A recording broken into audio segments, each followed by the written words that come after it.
Freedom's greetings, Helldivers. Ervin here to give you the deep dive that you need to hit the ground spelunking with the Into the Unjust update for Helldivers 2. This new update was loaded with tons of new features for the Terminid faction, as well as the beginning of a new story arc.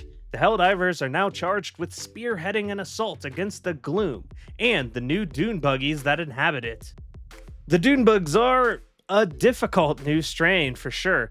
The predator strain was supposed to be the fast bugs, but they've got nothing on the dune buggies. These guys are fast as hell underground, and next to impossible to outrun or get away from. A dune warrior crawling up on you is basically a guaranteed hit, even in ultralight armor, making options like the shield backpack and defensive armor passives extremely helpful for combating this new threat, such as extra padding specifically for the dune warriors, or acclimated from the kill zone armor for everything else. If you don't have kill zone armor, no worries, as the Desert Stormer passive will carry 40% elemental resistances with 20% extra throwing range, making it very similar to acclimated on the 4th. The biggest counter to the new dune buggies, however, is explosive weaponry, as it's able to damage this new strain of bugs even while underground, where they'd be difficult to injure otherwise, making the Emancipator an absolute breakout star of the patch thanks to its dual AP5 300 ballistic damage, 150 explosive damage autocannons. The Emancipator is built to handle just about anything the bugs can throw at you in a reasonable number of rounds, gets your meat body a safe distance from any burrowers nearby, and most importantly, can be taken with you into the numerous cave systems that crop up during these new missions. Within these caves, there are only small openings in the ceilings where stratagems and support weapons can be called in. So it's important to be bringing as much firepower on your person down into these tunnels as possible, significantly lowering the value of bringing eagles and orbitals on the mission, but directly increasing the value of options like the mechs and supply backpack for its on-demand resupply. Other solid options to bring along on these cave operations are energy-based weaponry like the Laser Guard Dog or Quasar Cannon, and arc-based weaponry like the Arc 12 Blitzer, due to none of these options needing ammunition to stay effective.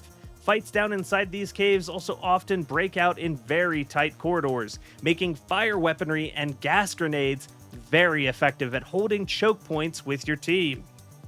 Speaking of your team, you're going to want to stick together. Reinforce isn't blocked within the caves exactly, but depending on the situation, you might just wish it was. Although your team can reinforce you anywhere in the cave, the Super Destroyer is only ever going to reinforce you within the designated holes in the ceiling, which may or may not be extremely far from your team and your gear, making it extremely easy to get caught in a death loop once you get caught out just once. So teamwork and staying together is key to success down here. Something I don't think I've ever said about Helldivers 2, but I do know that Commissar Kai would be real proud of me about now. Oh, and despite what we were told, there's just about no reason to bother with a flashlight down here. It can get kind of dark, I guess, if you go in at night in some spots, but for the most part, the caves are very well lit, actually. In a lot of cases, visibility in the bug caves is actually far better than bug planets in the overworld due to all the fog and biocharger gas. So yeah, no need to make sure your weapon has one of those at all. So those were more or less my recommendations for spelunking in Helldivers 2, but this content is real fresh and I don't have all the answers and obviously haven't thought of everything, so I'd appreciate it if you guys actually shared what's been working best for you down in the comments. I've been seeing folks are having quite a bit of difficulty with the dune buggies, so let's come together and strategize, shall we? Speaking of strategizing, you're going to need to strategize to bring down the new Dragon Roach. Just kidding, it actually dies really easily from just a couple shots from a launcher or high DPS to the belly. Not as strong as a segue as I was hoping for. You're also going to need to watch out for its breath weapon, as it's not only going to be dealing acid damage, but sets you on fire as well, meaning you really want to dodge out of the way to preemptively end the burning effect when you see them making a pass at you. This is also another big W for bringing the Acclimated or Desert Stormer armor passive to combat both these damage types. Other than that, any high durable damage, high DPS weaponry, or anti-tank weaponry is going to make quick work of them if you focus the body, land a headshot, or pick a wing and clip it. Now, what you will actually need to strategize for is the first ever boss fight added to Helldivers 2, the Hive Lord. This new enemy is a rare side objective capable of spawning in high difficulty missions and seemingly only in the deserts within the gloom for now, but I could be wrong. I've already posted a gameplay video of us bringing this Goliath down, but as that was our first encounter, it wasn't what you'd call optimal.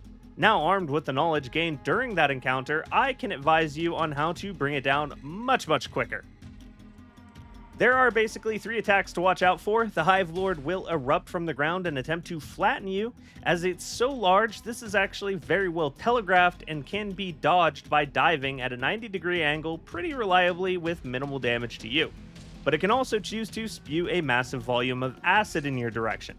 If this happens, you're best off holding your ground and stimming before it makes contact to heal through the damage.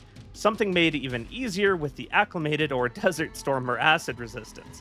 The reason for this is diving during this attack just exposes more of your body to the acid, getting you hit for more damage as the surface area is just too great to avoid. Other than these 2 attacks, watch out for it slithering its way around the nearby area, as any direct contact with the body of the beast is basically instant death. And even being near this thing causes you to ragdoll, or at the very least, heavily stagger and lose your stamina. Anti-tank weapons like buddy loading or recoilless is a solid option for putting the hurt on this thing, as well as the AT emplacement and emancipator autocannons. But this thing has an incredible amount of main health pool at 150,000, meaning it's very important your team coordinates and focuses just one section of the body, as fully destroying any of them will instantly KO the Hive Lord. So basically, pick a section of the body and hard focus it to break open the armor, allowing you to damage it with any of your other weapons, as it'll be more consistent than aiming for the head, which moves around violently and constantly, and has several different hit locations on the mandibles spreading out the damage. You can also deal a lot of damage with a well-timed 500 kg, or if you want to go with the nuclear option, the Hellbomb backpack deals 10,000 damage at its epicenter and can hit multiple pieces of the body at the same time. So stacking Hellbombs can potentially make short work of your reinforcement budget, but even shorter work of the big worm. There's also, of course, no stun in the big fella, so no EMS into orbital laser combo. Although a well-timed Eagle Strafe, Gatling Barrage, or orbital laser can still really put the hurt on him.